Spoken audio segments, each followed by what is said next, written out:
Final জান্নাতা হিয়াল মাওয়া। পৃথিবীর মানুষ শুনে রেখো, যারা প্রবৃত্তিকে ঠেকাতে পারবে আমি আল্লাহ তাকে জান্নাতুল মাওয়া দিয়ে দিলাম।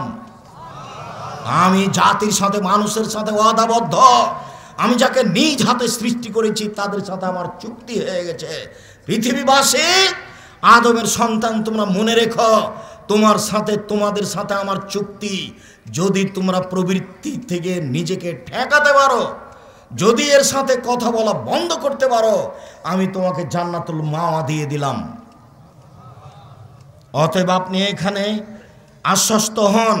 3, স্বামী, আপনার স্বামী আপনাকে গালি দেয়, এই কথাই ঠিক। আপনার স্বামীর মুখ খারাপ, আপনার স্বামী আপনার সাথে খারাপ আচরণ করে, এই কথাই ঠিক।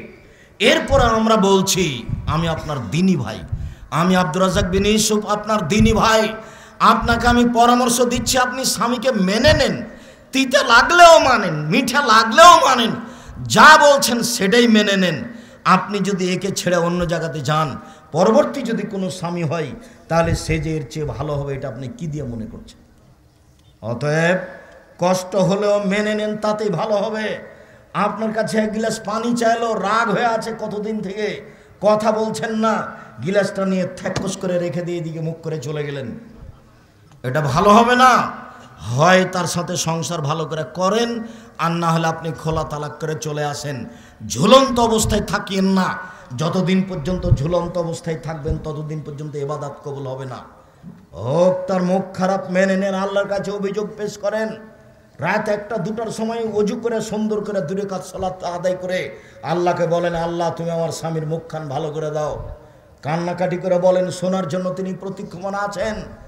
তিনি বলেন, আদম মা দাউতানি ওরা যাওতানি, এ আদমের ছেলে মেয়ে শোনো, তুমি যেভাবে ডাকো আমি সেভাবে শুনি।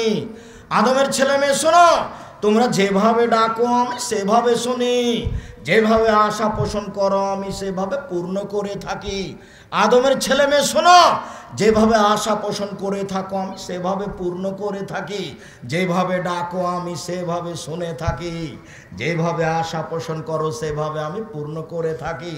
ফাস্তাগফারতানি গাফারতু লাকা ওয়ালা উবালি আলা মা কানা মিনকা। তুমি আমার কাছে ক্ষমা চাইলে তোমাকে আমি ক্ষমা করে দিব। আমি পরোয়া করি না তুমি কত বড় পাপী, আমি পরোয়া করি না তুমি কত বড় পাপী, আমি পরোয়া করি না তুমি কত বড় পাপী। তুমি আমাকে একটু বলো না, তুমি যেভাবে বলো আমি সেভাবে থাকি। যেভাবে আশা পোষণ করো আমি সেভাবে পূর্ণ করে থাকি। তার নাম আল্লাহ। নিরাশার কিছু নেই। আল্লাহকে আপনি বলেন, আল্লাহ আমার স্বামীর মুখখান ভালো করে দাও। কান্নাকাটি করে আপনি বলেন, ইনশাল্লাহ আপনাকে অনেক আদর করবে অচিরেই। আল্লাহ তাআলা বলেন, ইবনে আদম লা বালাগা জুনুবুকা আনানাস সামায়ে, তোমার পাপ বেশি হতে হতে যদি আকাশে লেগে যায়, আদম সন্তান শোনো, পাপ আর পাপ, আকাশ জমিন পরিপূর্ণ হয়ে আছে পাপ। ফাস্তাগফিরতানি, এরপরে যদি আমার কাছে ক্ষমা চাও, গাফারতু লাকা, তোমাকে আমি ক্ষমা করে দেবো। ওয়ালা উবালি, আমি পরোয়া করি না তুমি কত বড় পাপী, আমি পরোয়া করি না তুমি কত বড় পাপী। অতএব সম্মানিত দিনী বোন, আপনার কাছে আবারও আমাদের পক্ষ থেকে আন্তরিকভাবে অনুরোধ রইল, আপনি স্বামীকে মেনেই চলুন, ভালো হবে, শান্তি পাবেন, সংসার সুখী হবে। মনটা ভারী করে কথা বন্ধ করে রাখবেন, ইবাদত কবুল হবে না, দিন দিন কষ্ট বাড়বে, শয়তান সুযোগ পাবে। কতদিন আপনাকে বলেছি, প্রত্যেক দিন ইবলিস সাগর, আটলান্টিক সাগরের উপরে তার চেয়ারটা রাখে, সব শয়তানকে মানুষকে পাপী করার জন্য লাগিয়ে দেয়। বিকালে এসে কেউ বলে আমি মারামারি লাগিয়ে দিয়েছি, তখন শয়তান বলে যাও কিছুই হয়নি। আর একজন এসে বলে আমি জেনা করিয়ে দিয়েছি, তখন শয়তান বলে যাও এটা কিছু হয়নি। আর একজন এসে বলে আমি স্বামী স্ত্রীর মধ্যে গন্ডগোল বাঁধিয়ে দিয়েছি। যেমন বলে স্বামী স্ত্রীর মধ্যে গন্ডগোল বাঁধিয়ে দিয়েছি, তেমন ইবলিস একবার লাফ দিয়ে উঠে তাকে বুকে জড়িয়ে ধরে স্বাগতম জানিয়ে বলে, হ্যাঁ তুমি একটা কাজ করেছ। রাত দিনের কাজ এটা ইবলিসের, আমি বলিনি এ কথা মুহাম্মদ সাল্লাল্লাহু আলাইহি সাল্লাম বলেন। 1450 বছর পূর্বে তিনি এভাবে বলেছেন, হাদিসে এভাবে আছে। কাজে ভুলে স্ত্রীর সাথে এরকম আচরণ করবেন না আপনি। আর আপনি দিনী বোন, আপনাকে আমি অনুরোধ জানাচ্ছি, আপনি 4টা কাজ করেন, জান্নাত হবে ইনশাআল্লাহ। 1, 5 ওয়াক্ত সালাত, 2, রমজান মাসে সিয়াম রোজা, 3, স্বামীকে মেনে চলা, 4 জেনায় লিপ্ত না হওয়া, তাহলে আপনার জন্য জান্নাত খোলা। যদিচ রাসূল সাল্লাল্লাহু আলাইহি সাল্লাম বলেছেন, ওযু করার পরে যদি কেউ বলে আশহাদু আল্লা ইলাহা ইল্লাল্লাহু ওয়াহদাহু লা শারীকা লাহু ওয়া আশহাদু আন্না মুহাম্মাদান আবদুহু রাসূলুহু, তাহলে জান্নাতের সব দরজা খুলে গেছে। যাও যেখানে। এটা পুরুষও যা নারীও তা, পুরুষও যা নারীও তা। আল্লাহুম্মা জালনি মিনাত তাওবিন ওয়া জালনি মিনাল মুতাতাহিরিন, এই দোয়া পড়লে নেকি হবে এই কথা ঠিক, তবে জান্নাতের দরজা খুলে যাবে এই কথা ঠিক নয়। ওযু করার পরে যদি মানুষ বলে আশহাদু আল্লা ইলাহা ইল্লাল্লাহু ওয়াহদাহু লা শারীকা লাহু ওয়া আশহাদু আন্না মুহাম্মাদান আবদুহু রাসূলুহু, তাহলে নারী পুরুষ সবার জন্য জান্নাতের সব দরজা খুলে গেছে। সম্মানিত দিনী বোন, আপনাকে অনুরোধ জানাচ্ছিলাম, সম্মানিত দিনী ভাই, আপনাকে আমি এখানে একটা কথা বলে আমরা বিষয়ের দিকে চলে যাচ্ছি, আপনি একটু খেয়াল করুন। এই ছেলে বসো। কোনো বাচ্চা যদি আপনার পাশ থেকে উঠে, তাহলে আপনি তাকে ঠেকাবেন, কেননা ও বের হলে মানুষ ঘন হয়ে বসে আছে, আমার কথা তখন ধরতে পারবে না। কিছুক্ষণ অপেক্ষা করলে আমরা এক পর্যায়ে চলে যাব। আপনাকে বলছি, যেহেতু আপনার স্ত্রীকে একটু বললাম, তাহলে আপনাকে একটু বলে যাই, তাহলে কথার একটা মানান থাকবে। সাহাবীগণ বলছেন, আল্লাহর নবী, আমাদের কাছে স্ত্রীরা কি পায়, আমরা তাদের কি হক পূর্ণ করব, তাদের অধিকার কি আমাদের উপরে? তখন আল্লাহ রাসূল বলছেন, শোনো শোনো, অধিকার আছে 5টা। 1, আতেমা মাতায়ন্তা, তুমি যা খাও তা খাওয়াবে, যে মানের খাও সে মানের খাওয়াবে। 2, ফাকসুয়া মাক্তা সাইতা, তুমি যে মানের কাপড় পরো সে মানের পরাবে, তুমি যেমন পরো তেমন পরাবে। 3, অলা তুকাব্বে, কখনো বউকে কটু কথা বলো না। ভুলে যায়েন না, বউকে গালি দিয়েন না, বউকে গালি দিতে হয় না, মারতে হয় না, নিন্দা করতে হয় না। ভুলেও কখনো বলবেন না তোমার ঠোঁটটা মোটা। একবার ঠোঁট মোটা বললে 10 বছর আপনাকে ভালোবাসতে পারবে না। ভুলেও কখন বলবেন না তোমার রংটা কালো। একবার রং কালো বললে আপনার উপরে তার ভালোবাসা কমে যাবে। দিন রাত খালি প্রশংসা করবেন, বলবেন তোমার মতো সুন্দরী করে নারী দেখি না, তাহলে সারা রাত পাটি বেঁধার জন্য প্রস্তুত আছে।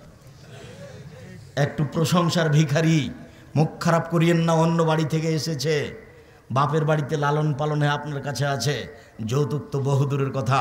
আমি তো আপনাকে বলেছি, ভিক্ষা করা টাকা দিয়ে চাউল কিনে ভাত খেয়ে ইবাদত কবুল হবে, যৌতুকের টাকা দিয়ে চাউল কিনে ভাত খেয়ে ইবাদত কবুল হবে না। যৌতুক ফেরত দিতে হবে। তোমার বাপ বেটা নাকি দুইজনই যৌতুক নিয়েছ, কি তোমাদের কেউ ভিক্ষা দেয় না? যদি এলাকায় ভিক্ষা না দেয়, তাহলে ওই যে ইয়াতে বগুড়া ট্রেন স্টেশনে যাও, মানুষের ব্যাগ ধরে তুলে দিবা, প্রতিদিন সারাদিন দিলে অন্তত 3 থেকে 500 টাকা হবে। যৌতুক নিবা কেন? তোবা করো, মনে মনে তোবা করো, যে গিয়ে এই টাকাটা ফেরত দিব।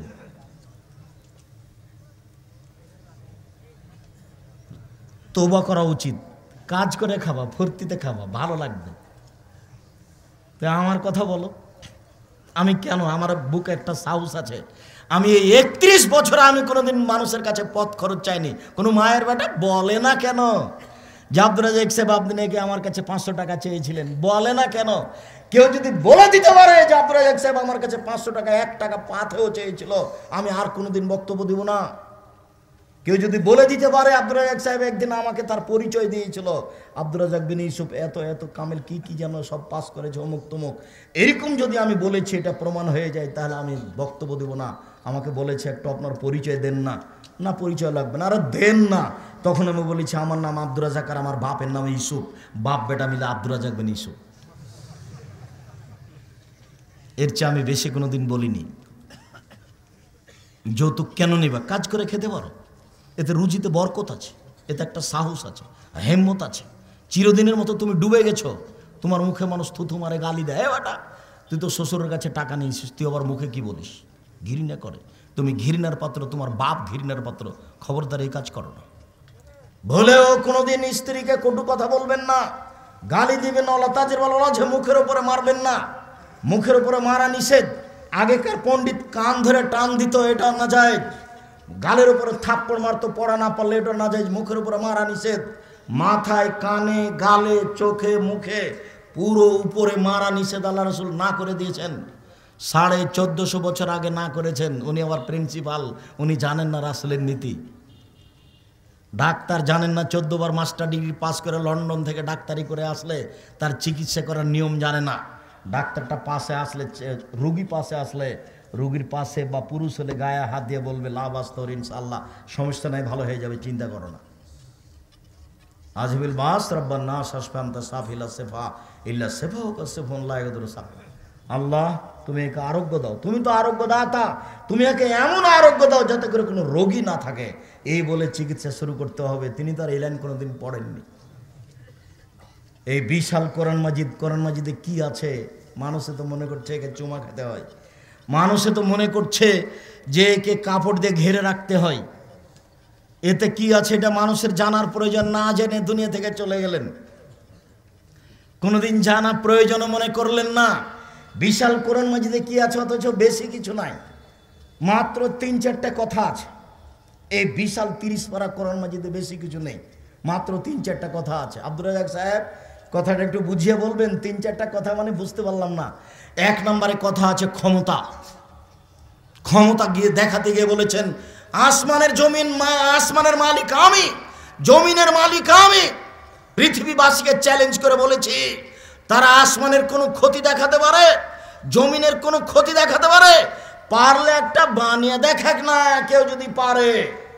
আমি একাচ্ছত্র মালিকানার অধিকারী, আসমানের মালিক আমি, জমিনের মালিক আমি। এটা ক্ষমতা দেখাতে গিয়ে তিনি দেখিয়েছেন।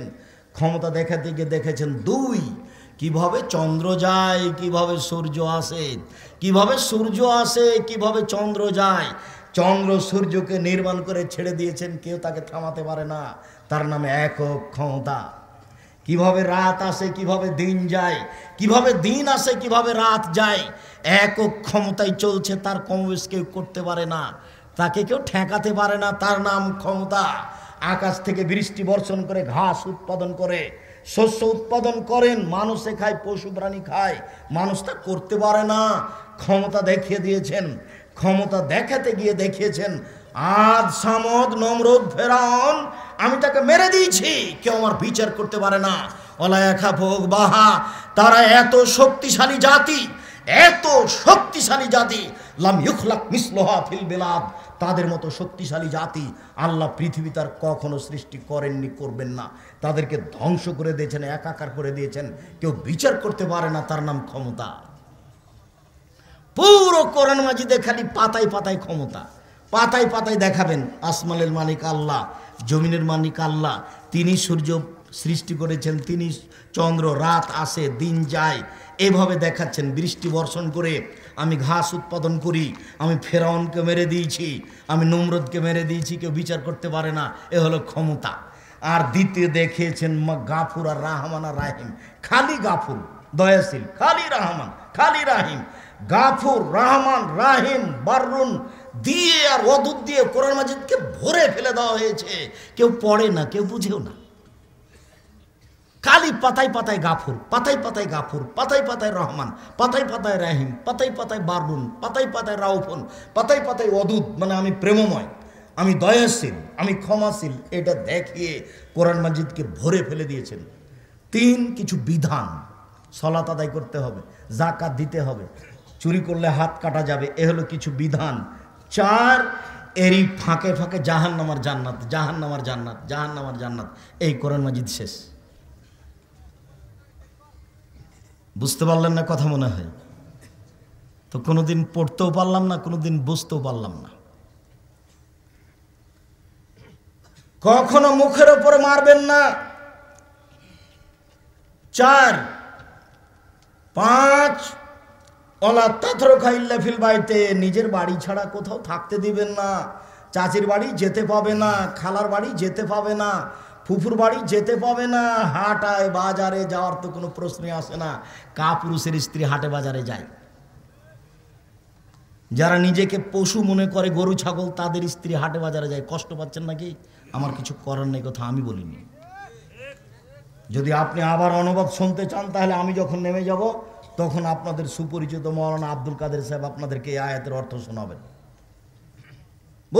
বুঝে না, ওরা অন্তর আছে, বুঝে না দেখেও দেখে না, ওরা চক্ষু আছে দেখে না, শুনেও শুনে না, ওরা কান আছে শোনে না। উলায়েকা কাল আনাম, তারা পশু প্রাণীর মতো, তারা গরু ছাগলের মতো, তারা কুকুর সিলেগের মতো, তারা চতুষ্পদ প্রাণীর মতো, বাল হাজাল, বরং তার চেয়ে খারাপ। আপনি বলেন কি? আপনার একটা আত্মমর্যাদা থাকা দরকার। বাজারে যাবে মানে বিবাহের বাড়ি যাবে কেন? বিবাহের বাড়িতে চলে গেলে স্বামীর সংখ্যা বেশি হয়ে যায়, সেখানে যাবে কেন? রং তামাশার কোনো শেষ থাকে না, রং ছিটানোর কোনো শেষ থাকে না, দৌড়াদৌড়ির কোনো শেষ থাকে না। কোথায় কোনটা দেবর আর কোনটা ভাসুর তার বিবেচনা থাকে না। আপনি নিজেকে ভালো মানুষ মনে করেন কি করে? কোন হিসাব আপনি করতে পারেন? এটা হয় কি করে? আপনার আত্মমর্যাদা আছে, এটা কে বললো ভুল হিসাব? আপনাকে আমি কষ্ট দিতে আসিনি, আপনি আমার দিনী ভাই, আপনাকে আমি অনেক ভালোবাসি।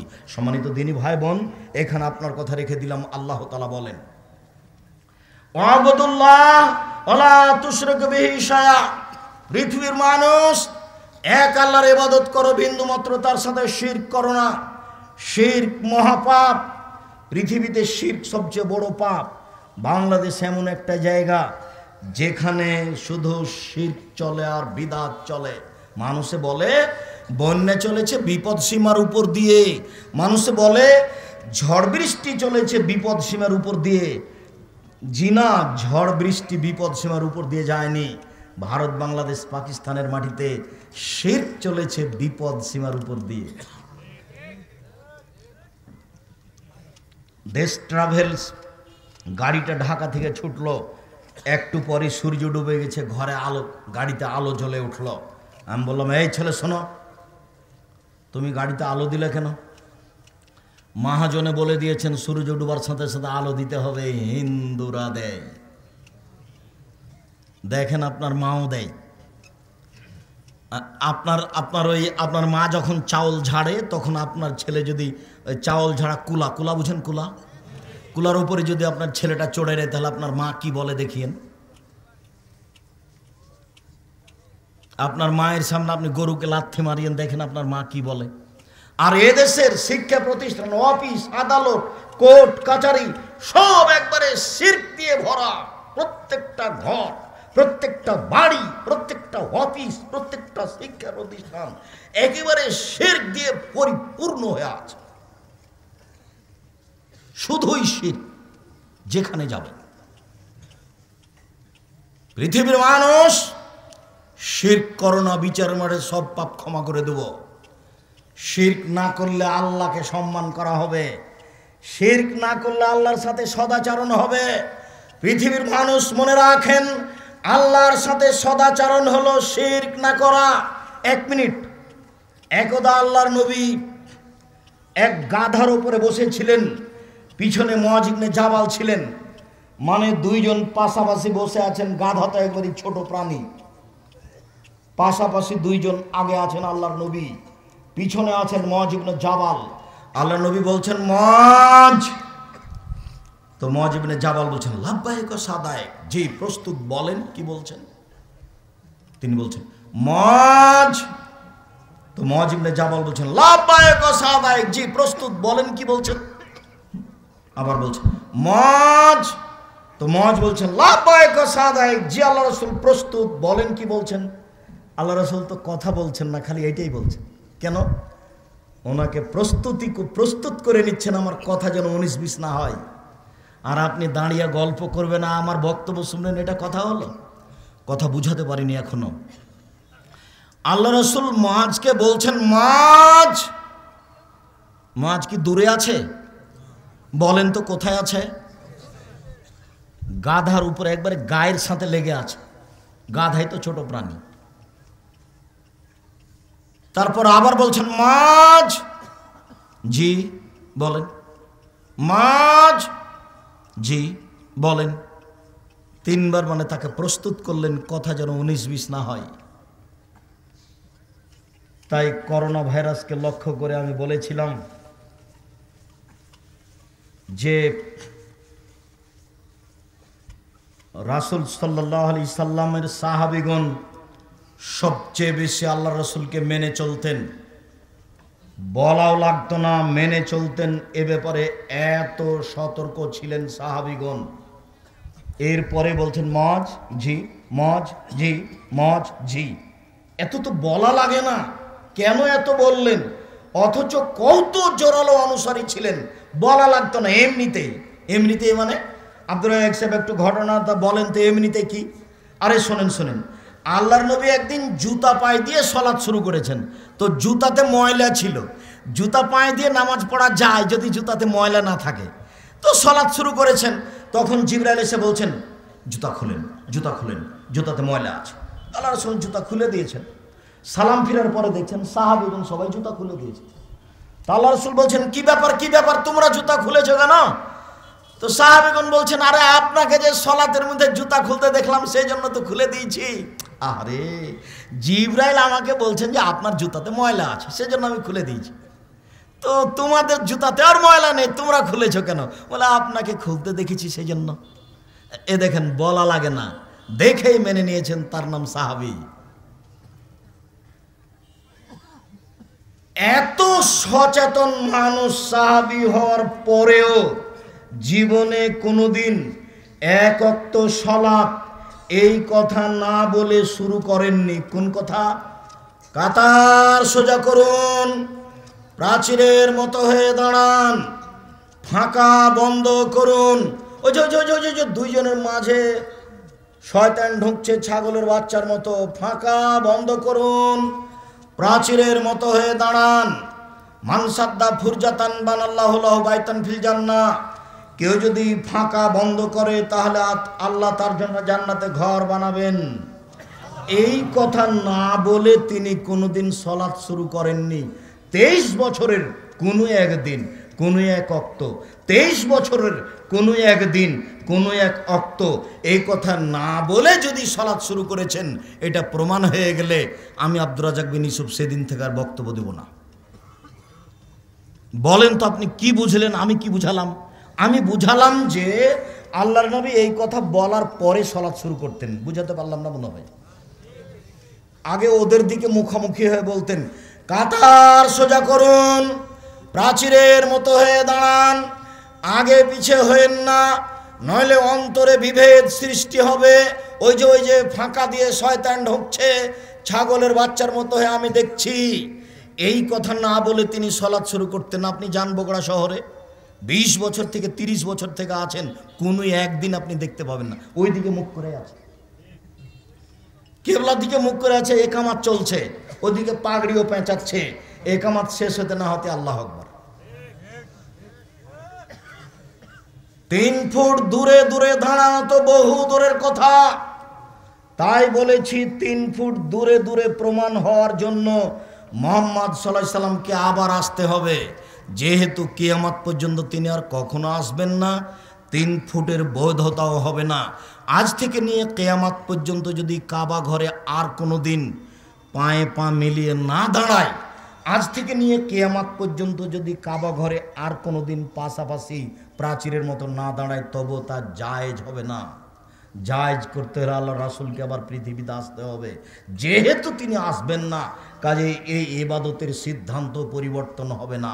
শুনুন, এত সতর্ক মানুষ ছিলেন সাহাবীগণ, এর পরেও তিনি বলতেন, এত সতর্ক সাহাবী তারপরেও বলছেন মজ জি লব্বাইক, মজ জি লব্বাইক, মজ জি লব্বাইক। বলেন কি বলছেন? আচ্ছা মজ বলতে পারো মাহাক্কুল্লাহ, আল্লাহ আমাদের কাছে কি পান? মাহাক্কুল ইবাদ বলতে পারো তুমি, বান্দার কি হক, আমরা আল্লাহর কাছে কি পাই, আমাদেরটা দেন। আল্লাহ বলছে আমারটা দাও, আমরা কি পাই, তিনি কি পান, তুমি কি এটা বলতে পারো? জি না, এটা বলতে পারি না, আল্লাহ এবং আল্লাহ রাসূল ভালো জানেন। শোনো মাজ, আল্লাহ পায় আমাদের কাছে শিরক না করা, এটাই তার পাওনা। আর আমরা পাই তিনি আমাদেরকে জাহান্নামে দিতে পাবেন না, জান্নাতে দিতে হবে। আমরা কি পাই বলেন তো? আমাদের পাওনা কি? জান্নাতে দিতে হবে, উনি জাহান্নামে দিতে পাবেন না, এটা আমাদের পাওনা। আর তার পাওনা কি বলেন তো? শিরক না করা। তারটা আগে না আমাদেরটা আগে? তারটা আগে। যখন শিরক নেই তখনই জান্নাত, যখন শিরক আছে তখনই জাহান্নাম। রাসূল সাল্লাল্লাহু আলাইহি সাল্লাম বলেন মান মাতা আলা ইশরিক বিল্লাহ ওয়ালা ইশরাকা বিল্লাহ ফাদাখালাল জান্নাহ। কেউ যদি মারা যায় শিরক না করে জান্নাতে চলে গেছে, কেউ যদি মারা যায় শিরক না করে তাহলে জান্নাতে চলে গেছে। এই দেশ শিরক দিয়ে পরিপূর্ণ হয়ে আছে। সব শিক্ষা প্রতিষ্ঠান, কলেজ, স্কুল, আপনার অফিস আদালত, কোর্ট কাছারি সব শিরক দিয়ে ভরা।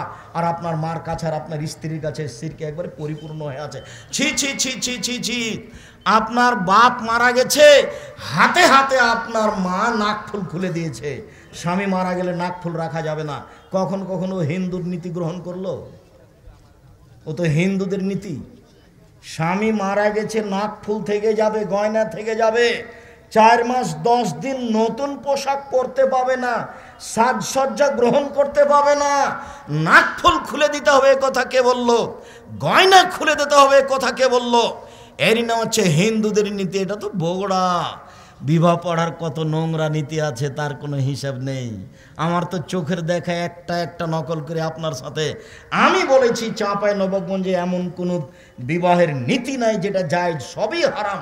চাঁপাই নবাবগঞ্জ জেলার বিবাহের শুরু থেকে নিয়ে শেষ পর্যন্ত সব নীতি না জায়েজ, হারাম।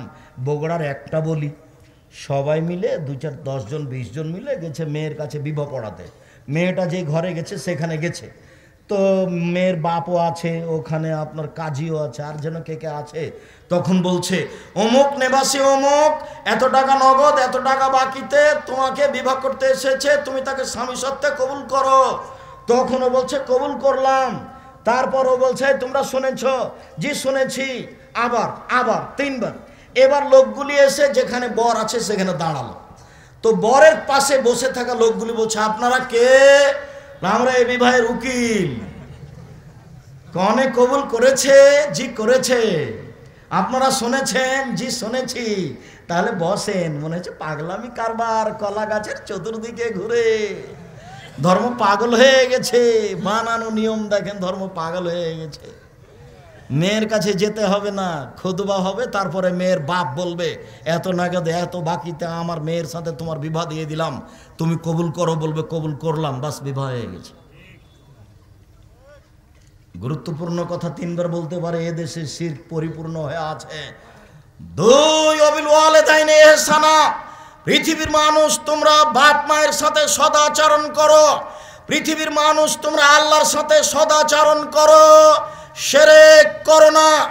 পৃথিবীর মানুষ তোমরা বাপ মায়ের সাথে সদাচরণ করো, মায়ের পায়ের নিচে জান্নাত। একজন লোক এসে বলছে, আল্লাহর নবী, আমার বাপ মা আমার কাছে কি পায়? কি পায় মানে? আমার জান্নাত তো নারকা। তারাই 2 জন তোমার জাহান্নাম, তারাই 2 জন তোমার জান্নাত। ওরাই তোমার জাহান্নাম, ওরাই তোমার জান্নাত। বাপ মা তোমার জাহান্নাম, বাপ মা তোমার জান্নাত। ওরাই তোমার জাহান্নাম, ওরাই তোমার জান্নাত। কি পায় মানে? ও যা প্রয়োজন মনে করছে তাই করে দিবা। যেদিন মা আমাকে আদর করে, চুমা খায়, টাকা দেয়, সেদিন মাকে আমি শ্রদ্ধা করবো, এর নাম শ্রদ্ধা নয়। যেদিন দেখছি মাই হচ্ছে এ বাড়িতে সবচেয়ে খারাপ। কেন? আমার বউ বলছে যে তোমার মা ভালো নয়। কেন? যা কিছু তুমি দাও সেটা তোমার মা তোমার বোনকে দিয়ে দেয়। তুমি দেখবা, আজকে দেখো এই যে মাছ আমি রান্না করেছি, তোমার বোনের ছেলে খেতে বসেছে আর তোমার ছেলে বসেছে, এবার তোমার মা মাছ তুলে দিবে। দেখো তো দেখলাম যে আমার মা আমার বোনের ছেলেকে বড় মাছটা দিয়ে দিল, ছোট টুকরা আমার ছেলেকে দিল। আমি বুঝলাম ঠিক ঠিক ঠিক, মাটির ওপরে সবচেয়ে খারাপ মানুষ আমার মা।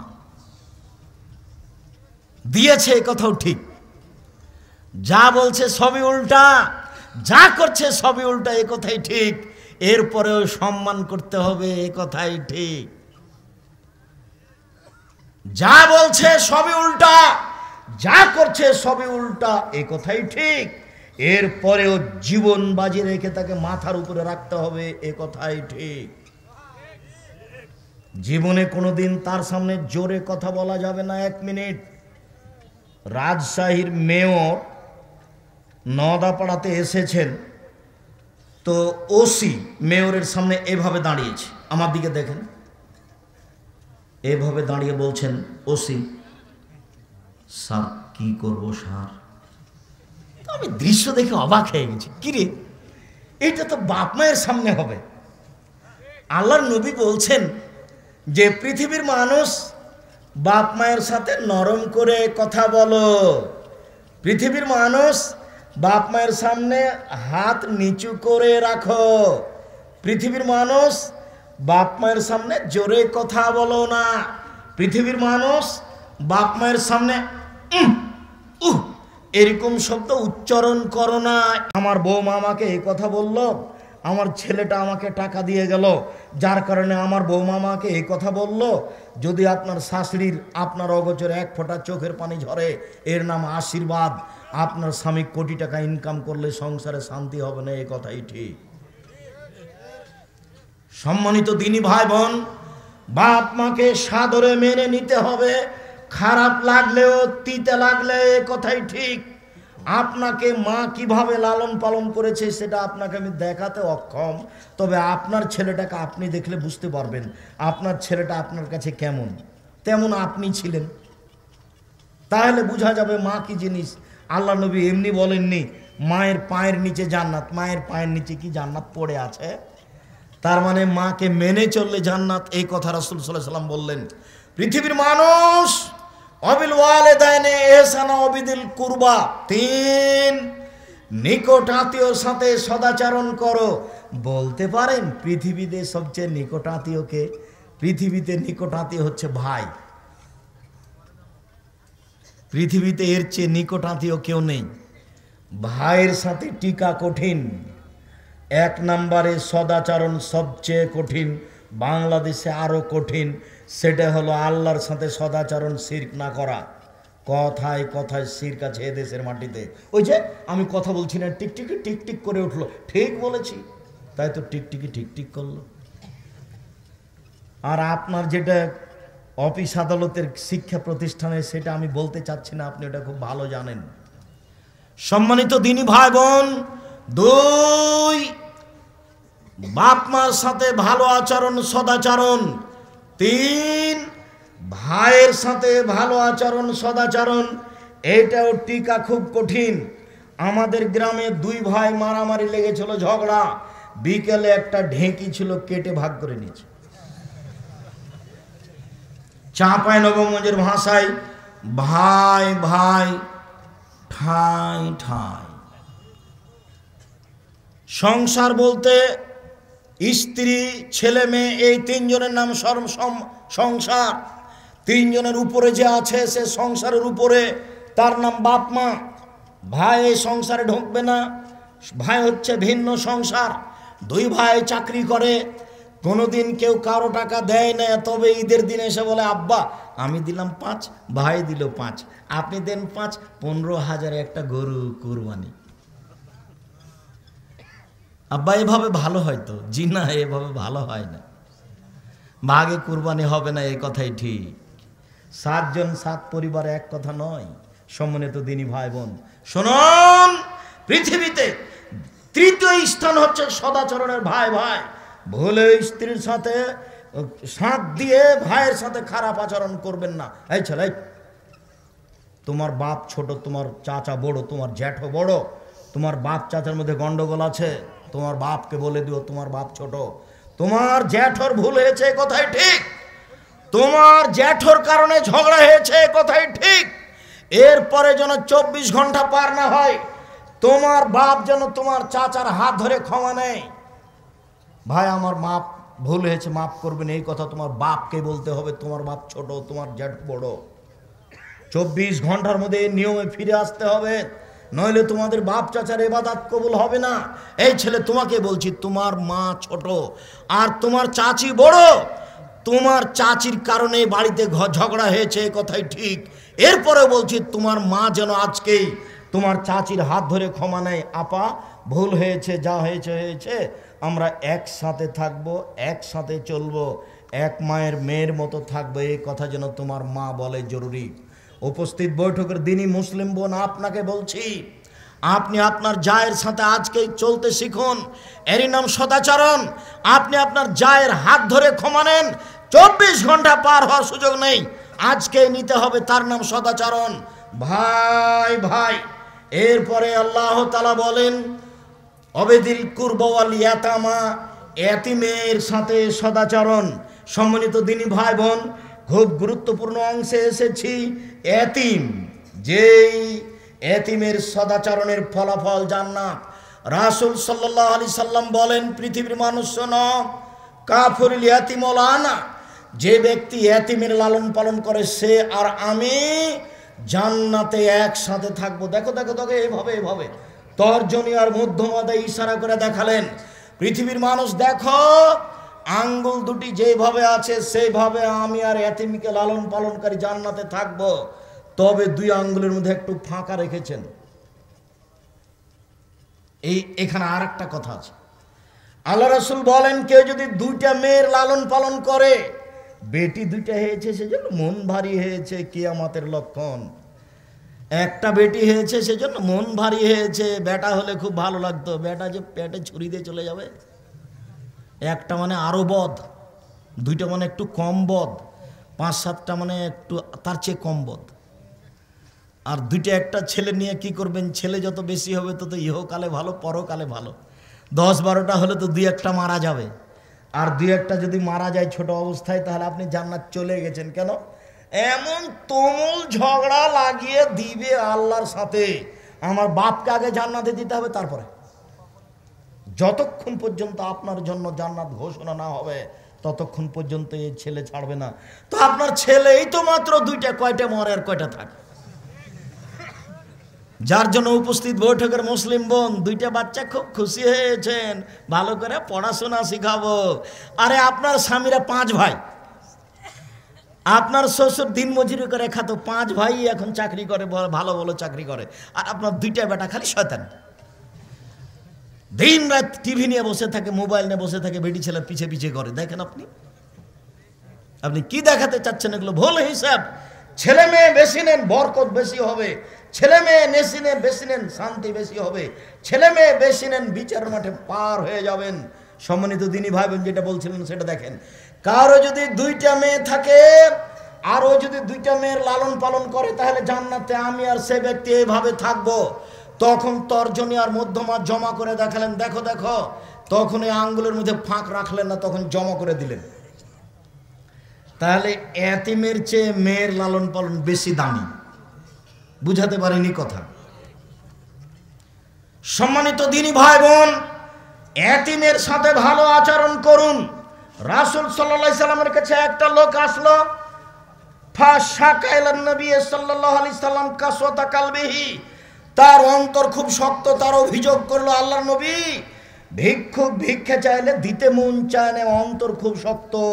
একটু কান্নাকাটি, চোখের পানি আসে না, অন্তর খুব শক্ত। আল্লাহর নবী, এই ছেলে ঘুমাচ্ছ নাকি? শোনো, তুমি সেদিনের কথা তোমার মনে আছে? আমি বলেছিলাম তোমার মাকে বলে দিও, আম্মা আমি যখন বাড়ি থেকে বের হব তখন আমার পকেটে কিছু খুচরা টাকা দিয়েন। 10 টাকা 5 টাকা দিবেন, 200-100, যত ফকির আসবে আমি তাকে সবকে দিব। 5 টাকা 10 টাকা করে দিতে থাকবো। আম্মা, আমার পকেটে 500 টাকা নোট থাকে, ফকির আসে তখন আমি বলি মাপ করো। তা আমি ফকিরের কাছে কত মাপ চাই আম্মা? আপনাকে বলছি, আপনার স্ত্রীকে বলে দিয়েন, এই শোনো, আমি যখন বাড়ি থেকে বের হব তখন ব্যাগে পকেটে কিছু খুচরা টাকা দিও। সব সময় পকেটে গোটা টাকা থাকে, ফকিরকে দিতে পারি না, খালি বলি মাপ করো। কোনোদিন যেন আপনার এরকম না হয়, ছেলে কি বললাম তোমাকে, কোনোদিন আর বাড়ি থেকে বের হবে না। তোমার মা অবশ্যই যেন, গরিবের ছেলে হলেও তুমি, তোমার বাপ যদি দিন মজুর হয় তবুও তুমি 50টা খুচরা টাকা নিয়ে বের হয়েও, যত ফকির আসবে তুমি পকেট থেকে দিয়ে দিও। আপনাকে বলছি, ধনী মানুষ আপনি, 500, 1000 টাকা, 20 টাকা, 10 টাকা নোট নিয়ে বের হবেন। যত ফকির আসবে কাউকে ফিরিয়ে দিবেন না, কারোর কাছে ক্ষমা চাইবেন না, সবাইকে 5 টাকা 10 টাকা করে দিতে থাকবেন। এর ফলাফল একটু পরে বলছি। এইখানে এইটুকু বলে রাখলাম, আল্লাহর নবী, আমার অন্তরটা খুব শক্ত, কি করি? তখন আল্লাহ রাসূল বলছেন, শোনো শোনো শোনো শোনো, আমি তোমাকে 2টা কাজ শিখিয়ে দিচ্ছি। 1, আতিমিল মিসকিন, দুস্থ গরিব ফকির মানুষকে খেতে দাও। 2, অমসার আসাল এতিম, এতিমের মাথায় হাত বুলাও, আরিক্য কালবক, তাহলে তোমার অন্তর নরম হয়ে যাবে। মনে থাকবে কি? 2টা কাজে অন্তর নরম হবে। 1, ফকির মিসকিনকে খেতে দিলে। 2, এতিমের মাথায় হাত দিলে অন্তর নরম হবে, তখন সহজে ফকিরকে টাকা দেওয়া যাবে। আর এখন খালি বলছি না, টাকা দিলে তো রিক্সাতে ভাড়া হবে কি না, রিক্সায় ভাড়ার ঝামেলা হবে, থাক থাক দেওয়া হবে না। ওটা শয়তান বলল। তুমি তো চাচ্ছিলে দিতে, ভিক্ষুকটা যখন আসলো তখন তোমার অন্তরে অনেক কিছু জাগলো। শয়তান এরকম করেছে। শয়তান সবসময় আপনাকে দারিদ্রতার ভয় দেখায়, আর আল্লাহ আপনাকে ধনী হওয়ার ভয় দেখায়। কখনো ভুল করবেন না। ওয়াল ইয়াতামা ওয়াল জারিদিল কুরবা ওয়াল জারিল জুনুব। এবার চলে আসলো মূল কথা। নিকট প্রতিবেশী, দূর প্রতিবেশীর সাথে সদাচরণ করো, চলার সাথীর সাথে সদাচরণ করো। চলার সাথীর কথাটা একটু বলে নি। আপনি অটোতে উঠে বসে আছেন, একটা লোক অটোতে উঠার সময়তে তার ব্যাগটা আপনার মাথায় লেগে গেছে, তখন আপনি চট করে বললেন, এই চোখ নাই, দেখতে পান না? তো ও কি জেনে শুনে তার ব্যাগটা আপনার মাথায় মেরেছে? তো আপনি এভাবে বললেন কেন? কারণ আপনার তো স্বভাবই খারাপ। কে বলেছে আপনি শিক্ষিত মানুষ? স্বভাব আপনার কি জিনিস সেটাই জানা নাই। কে বলে আপনি সমাজের নেতা? যখন তার ব্যাগটা আমার মাথায় লেগে গেছে, আচ্ছা বাবা, আচ্ছা আচ্ছা, তুমি, আমি মনে কিছু করি না, আচ্ছা ঠিক আছে ঠিক আছে, আমি কিছু মনে করছি না, তুমি বসো তুমি বসো। আপনি এইভাবে বলেন কেন? আপনি বলেন এই কপালে চোখ নাই, দেখো না কি ঢং করে ওঠে, কেন আপনি বললেন এটা? চলার সাথীর সাথে সদাচরণ করতে হবে। দূর প্রতিবেশী, নিকট প্রতিবেশীর সাথে সদাচরণ করতে হবে। প্রতিবেশীর সাথে সদাচরণে জান্নাত। খুব জটিল কাজ। প্রতিবেশীর সাথে সদাচরণ খুব কঠিন কাজ। রাসূল সাল্লাল্লাহু আলাইহি ওয়াসাল্লাম বললেন, আউয়ালু খাসমানি ইয়াউমাল কিয়ামা জারানে। বিচারের মাঠে প্রথম বিচার হবে দুই প্রতিবেশী। আব্দুর রাজ্জাক সাহেব, থামেন থামেন থামেন। আপনি একদিন বক্তব্যে বলছিলেন প্রথম বিচার হবে নামাজের, সলাতের, তারপরে অন্যান্য বিচার। আজকে আপনি বলছেন প্রথম বিচার হবে দুই প্রতিবেশীর। হ্যাঁ, ঠিক বলেছি। আল্লাহর ইবাদতে, আল্লাহর হকে প্রথম বিচার হবে সলাতের, মানুষের হকে প্রথম বিচার হবে দুই প্রতিবেশীর। প্রতিবেশীর হক নষ্ট করেছে যে, সে জান্নাতে যাবে না। প্রতিবেশীর হক নষ্ট করেছে যে, সে জান্নাতে যাবে না। আব্দুর রাজ্জাক সাহেব, প্রতিবেশীর হক কি একটু বুঝিয়ে বলবেন? হ্যাঁ বলি। বলেন তো দেখি। এই যে দেখেন কি আল্লাহ রাসূল বলছেন, লা ইয়ামনাউ আহাদুকুম জারাহু আন ইয়াগরাজা খাসাবাতান ফি জাদারি। প্রতিবেশী সুন্দর করে প্রাচীর দিয়ে রেখেছেন। প্রতিবেশীর, আপনার প্রতিবেশী আপনাকে বলছে, ভাইজান আপনার প্রাচীরে একটা চাল লাগিয়ে আমি এখানে রান্না করতে চাচ্ছি। তখন আপনি বলছেন, না না না, করেছেন কি? আরে প্রাচীর কালি হয়ে যাবে, তো প্রাচীর কালি হবে। আপনি প্রতিবেশীর হক নষ্ট করলেন, আর রাসূল না করেছেন। প্রতিবেশী আপনার প্রাচীরে একটা কাঁটা মেরে রশি বেঁধে দিয়ে কাপড় শুকাতে চাচ্ছে, আপনি বললেন না, দেওয়াল নষ্ট হবে, কাঁটা মারতে পাবেন না। কাঁটা মারলে দেওয়ালের ক্ষতি হবে, এই কথাই ঠিক। আল্লাহর নবী নিষেধ করেছেন যে তুমি ওকে কাঁটা মারতে নিষেধ করতে পাবা না, এই কথাই ঠিক। হাদিস বুখারী মুসলিম। আমি বুঝাতে পারিনি মনে হয়। কথাটা কি আবার বলবো? প্রতিবেশী আপনার প্রাচীরে কাঁটা মেরে রশি বেঁধে কাপড় শুকাবে। দেওয়ালের যদি ক্ষতি হয়ে দেওয়াল পড়ে যায়, তো আপনি নিষেধ করতে পাবেন না। প্রতিবেশী আপনার প্রাচীরের টিন লাগিয়ে নিচে ভাত রান্না করবে, ওর দিকে কালি আপনার দেওয়ালে লেগে একবারে কালো হয়ে যাক, আপনি নিষেধ করতে পাবেন না। আমি যদি বুঝাতে না পারি, আমি অক্ষম। রাসূল সাল্লাল্লাহু আলাইহি সাল্লাম বললেন, আল্লাহে লা ইউমিনু, আল্লাহর কসম সে ব্যক্তি মুমিন নয়। আল্লাহে লা ইউমিনু, আল্লাহর কসম সে ব্যক্তি মুমিন নয়। আল্লাহে লা ইউমিনু, আল্লাহর কসম সে মুমিন নয়। কিলা মান ইয়া রাসূলুল্লাহ, আল্লাহ রাসূল বলেন তো কে মুমিন নয়? তখন আল্লাহ রাসূল বলছেন, মাল্লা ইয়ামান জারহু বায়াকাহু, যে তার প্রতিবেশীকে নিরাপদে রাখে না, সে মুমিন নয়। রাসূল সাল্লাল্লাহু আলাইহি সাল্লাম বলেন, লা ইয়াদখুলুল জান্নাতা মান লা ইয়ামান জারুহু বাওয়াইকাহু, যার প্রতিবেশী নিরাপদে থাকে না ও জান্নাতে যাবে না। যার প্রতিবেশী তার থেকে নিরাপদে থাকে না ও জান্নাতে যাবে না। আবু হুরায়রা রাদিয়াল্লাহু তাআলা আনহু বলেন, রাসূল সাল্লাল্লাহু আলাইহি সাল্লাম বলেছেন, মান কানা ইউমিনু বিল্লাহি ওয়াল ইয়াউমিল আখির ফালা ইউদি জারাহু, যে আল্লাহকে বিশ্বাস করে, যে পরকালকে বিশ্বাস করে, সে যেন প্রতিবেশীকে কষ্ট না দেয়। যে আল্লাহকে বিশ্বাস করে, যে পরকালকে বিশ্বাস করে, সে যেন প্রতিবেশীকে কষ্ট না দেয়। রাসূল সাল্লাল্লাহু আলাইহি সাল্লাম বলছেন, লাইসাল মুমিন আল্লাযী ইয়াসবাউ জারু যায়, সে ব্যক্তি মুমিন নয়, সে ব্যক্তি মুমিন নয়, সে ব্যক্তি মুমিন নয় যার প্রতিবেশী ক্ষুধার্ত বিপদে আছে, খোঁজ খবর নিল না, নিজে খায় থাকে আহাল পরিবার নিয়ে, সে ব্যক্তি মুমিন নয়। সম্মানিত দিনী ভাই বোন, রাসূল সাল্লাল্লাহু আলাইহি সাল্লাম বলেন, লা ইয়াজালু জিবরাইলু ইউসিনি ফিল জারি, জিবরাইল যখনই আসেন তখনই বলেন প্রতিবেশীর সাথে সদাচরণ করুন। জিবরাইল যখনই আসেন তখনই আমাকে বলেন, মুহাম্মদ প্রতিবেশীর সাথে সদাচরণ করুন। জিবরাইল যখনই আসেন তখনই আমাকে বলেন, মুহাম্মদ সদাচরণ করুন প্রতিবেশীর সাথে। বলার গতি দেখে মনে হচ্ছে জানান্ত আয়ান সায়র রেসহু, আরে কখন এসে বলবেন যে ওকে জমির ভাগ দিয়ে দাও। বলার গতি দেখে কেমন মনে হচ্ছে? কখন এসে জিবরাইল বললেন যে তোমার ভাই তো জমির ভাগ পাবে, তোমার প্রতিবেশীকে দিয়ে দাও। বলার ভাবখান দেখে মনে হচ্ছে। কি দিয়ে আপনাকে আমি বুঝাই? একটা লোক এসে বলছে, আল্লাহ রাসূল কাইফা নিয়ালামান আসাত ও আহসান্ত, আমি কি দিয়ে বুঝবো আমি ভালো মানুষ? আমি যে ভালো মানুষ তা কি দিয়ে বুঝবো? আমি যে খারাপ মানুষ তা কি দিয়ে বুঝবো? আমি যে ভালো মানুষ তা কি দিয়ে বুঝবো? আমি যে খারাপ মানুষ তা কি দিয়ে বুঝবো? আরে কি দিয়ে বুঝবো মানে, এ যা স্বামী তামিন জিরানে কাইয়া কুলুনান তাহাসান্তা ফাঁকা তাহাসান্তা, যখন তোমার প্রতিবেশী থেকে শুনবা তুমি ভালো তখন তুমি ভালো, যখন তোমার প্রতিবেশী বলবে তুমি ভালো তখন তুমি ভালো। ওই যা স্বামী তামিন আসাতা ফাঁকা আসাতা, আর যখন তোমার প্রতিবেশী বলবে খারাপ তখন তুমি খারাপ, আর যখন তোমার প্রতিবেশী বলবে তুমি খারাপ তখন তুমি খারাপ। নেন এবার, আমার তো কিছু করার নেই, এগুলো তো সব অনুবাদ।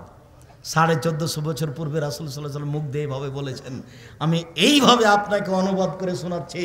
রাসূল সাল্লাল্লাহু আলাইহি ওয়াসাল্লাম বলেন, চারটা জিনিস আছে যার সুখময় জীবন তার, চারটা জিনিস আছে যার সুখময় জীবন তার, চারটা জিনিস নাই যার ধ্বংসাত্মক জীবন তার, চারটা জিনিস নাই যার ধ্বংসাত্মক জীবন তার, চারটা জিনিস নাই যার ধ্বংসাত্মক জীবন তার, চারটা জিনিস আছে যার সুখময় জীবন তার। এক, আল জারুস সালে, ভালো প্রতিবেশী, ভালো প্রতিবেশী ভালো। দুই, আলমারাতুস সালেহ, ভালো স্ত্রী। ভালো স্ত্রী কি জিনিস এই মুহূর্তে আপনাকে আমি বুঝাতে অক্ষম। হেসে কথা বলে যে সেই ভালো স্ত্রী। স্বামী না থাকলে মোবাইলে কারোর সাথে গল্প করে না, সে হলো ভালো স্ত্রী। হেসে কথা বলে যে সেই হলো ভালো স্ত্রী। স্বামী না থাকলে কারোর সাথে গল্প করে না, সে হলো ভালো স্ত্রী। আদেশ যা করে তাই পালন করে, তার নাম ভালো স্ত্রী। তিনটা গুণের ভিত্তিতে স্ত্রী ভালো হতে পারে। তিনটা গুণের ভিত্তিতে স্ত্রী ভালো হতে পারে। এক, তার সাথে কথা বললে হাসি মুখে বলে। দুই, আদেশ করলে পালন করে। আদেশ করতে হয়, আদেশ করবেন, নিজে নিজে কাজ করবেন না। নিজে নিজে খালি স্যান্ডেলটা খুঁজছেন, খালি খুঁজে বেড়াচ্ছেন, তখন মনে মনে বলছে আমার উপরে রাগ করেছে, সেই জন্য তো আমাকে বলে না। বসে বলবেন, খালেদা জি স্যান্ডেলটা খুঁজে নিয়ে আসো তো, খালেদা এক গ্লাস পানি নিয়ে আসো। একটু নাম ধরে বলবেন, এটা আদর। আল্লাহ রাসূল বলতেন, আয়েশা জি চাটাইটা দাও তো। আরে চাটাই দিব, আমি তো ঋতুবতী, আমি মসজিদে যাব কি করে? আরে মসজিদে যাওয়া কি করে মানে, হাইজ কি তোমার হাতে লেগে আছে নাকি? যাও যাও মসজিদে যাও, চাটাই নিয়ে আসো, আমি না সালাত আদায় করবো। আয়েশা জি ছুরিটা দাও তো, গরু জবাই করবো, ছাগল জবাই করবো, ভেড়া ধারালো করে নিয়ে আসো। এ দেখেন কথায় কথায় আল্লাহ রাসূল আয়েশার নাম উল্লেখ করে বলছেন। স্ত্রীর নাম ধরে বলতে হবে, সংসার সুখী হবে, নইলে বড় ছেলের নামে বলতে হবে। ওমো মারিয়াম, ওমো আহমদ, আহমদের মা শোনো, ওমা আহমদ, খালেদা শোনো, এক গ্লাস পানি নিয়ে আসো। খালেদা জামাটা কোথায় একটু দেখো তো। মুখখান ভারী করে নিজে নিজে খুঁজবেন না। হাসি মুখে খুঁজবেন, সংসার সুন্দর হবে। ওর আপনার শান্তি তৃপ্তির জন্য ওকে সৃষ্টি করা হয়েছে। কেন তাকে মারেন, তাকে কেন গালি দেন, তার সাথে আপনার এরকম খারাপ আচরণ কেন? সম্মানিত দিনী ভাই বোন, রাসূল সাল্লাল্লাহু আলাইহি সাল্লাম যেভাবে বললেন, সুখময় জীবন তার চারটা জিনিস আছে যার, 2 ভালো স্ত্রী, 3 আলমার কবুল হানি একটা ভালো গাড়ি। যদি সাইকেল একটা থাকে ভালো, সেটাও ভালো, আর যদি বারবার চেন পড়ে তাহলে সেটা খারাপ। 4 আল বাইতুল ওয়াসে প্রশস্ত ঘর, অন্তত মেহমান বাসা ঘরটা বড় হতে হবে, 10 জন 12 জন যেন একসাথে বসে খেতে পারে। মেহমানের ঘরটা বড় হতে হবে, সবাই আপনার বাড়িতে এসে খাবে, আপনি খাবেন, আপনার বউ খাবে, আপনার ভাগ্নে খাবে, আপনার ভাগ্নি খাবে, আপনার বোন খাবে, আপনার দুলাভাই খাবে, আপনার বাপের যত বন্ধু বান্ধব আছে সবাই খাবে। স্ত্রী মন খারাপ করবে এটা আপনি দেখবেন না, আপনাকে ফিরে যেতে হবে আপনার বাপের স্বভাবে, আর আপনার স্ত্রীকে ফিরে যেতে হবে আপনার মায়ের স্বভাবে। এই ছেলে, তোমার মা 16 জন মানুষের ভাত রান্না করত, তোমরা হচ্ছ 10 ভাই বোন, 2 জন কিষান কামলা 12, 2 জন ফকির ধরে নিয়ে এসেছে 14, তোমার বাপ মা 16 জন মানুষের ভাত রান্না করত, তোমার মা ঢেঁকিতে ধান ভেঙে, কোনোদিন সমস্যা হয়নি। তোমার বাপ যখন মসজিদ থেকে বের হতো রাত এশার সালাতের পরে, তখন মসজিদের ডান দিকে লক্ষ্য করে দেখতে একটা মুরব্বি, যে মুরব্বি কে, বাড়ি কোথায়, ফরিদপুর ভাঙা, খেয়েছেন, জি না, আমার সাথে চলেন। তা আপনার মা কোনো সমস্যা মনে করেনি। আর আপনি যদি এখন রাত এসার পরে একটা মেহমান নিয়ে যান, খালেদা জি একটা মেহমান আছে, একটু উঠো তো, আর একবারে খেপে লাল, হ্যাঁ তুমি রাতে মেহমান নিয়ে আসো, ঝামেলা পাকাও। এই কথা যদি আপনার মা শুনে নেয়, 80 বছর বয়স, ওই ঘরে বসে আছে, তাড়াহুড়া করে উঠে আসবে, থাক বেটা, থাক বেটা, থাক বেটা, বৌমাকে উঠাস না বেটা, আমি ঠিক করে দিচ্ছি, আমি গরম করে দিচ্ছি তরকারি, তুই দে ছেলেকে খেতে, মেহমানকে খেতে দে। আপনার স্ত্রীকে আপনার মায়ের স্বভাবে ফিরে যেতে হবে, যেতেই হবে। আপনার স্ত্রীকে আমি তালাক দিতে বলিনি, তবে স্বভাব পরিবর্তন না হলে তালাক দিতে হবে, এই কথাই ঠিক। 150 চাউল আপনার স্ত্রী রান্না করতে পাবে না, আপনার মা রান্না করতো 3 কেজি, 2 কেজি, 1.5 কেজি, আপনার স্ত্রী রান্না করবে অন্তত 1 কেজি। আপনি খাবেন, আপনার স্ত্রী খাবে, ছেলে মেয়ে খাবে, ফকির খাবে, কিষান খাবে, রাতে গরুতে খাবে। কেন 150 চাউল রান্না করলো? দুপুরে মেহমান এসেছে, তখন বলছে আপনার স্ত্রী, মাত্র 150 চাউল রান্না করেছি, মেহমানকে দিলে তো শেষ হয়ে যাবে, কি করবে তাহলে, চানাচুর বিস্কুট দিয়ে বিদায় করতে হবে, বিদায় করতে হবে। এই নোংরা নীতি ত্যাগ করতে হবে, মায়ের স্বভাবে ফিরে যেতে হবে, যেতেই হবে। 4টা জিনিস আছে যার, সুখময় জীবন তার, মেহমান খানা বৈঠক বড় যার, সুখময় জীবন তার, বাহনটা ভালো যার, সুখময় জীবন তার, স্ত্রী ভালো যার, সুখময় জীবন তার, প্রতিবেশী ভালো যার, সুখময় জীবন তার। দক্ষজনক জীবন, প্রতিবেশী খারাপ যার। কিভাবে? আপনার বাচ্চাটা এভাবে পানি চালিয়ে দিয়েছে ভাত খাওয়ার পরে, পানিটা যে প্রতিবেশীর দেওয়ালে লেগে গেছে, এই যে লেগে গেল, একবারে মনে হচ্ছে যে প্রতিবেশীর মহিলাটা বস্তির মহিলা, কি যে মুখে আসে, আর কিছু বাধা নেই, খালি বলছে।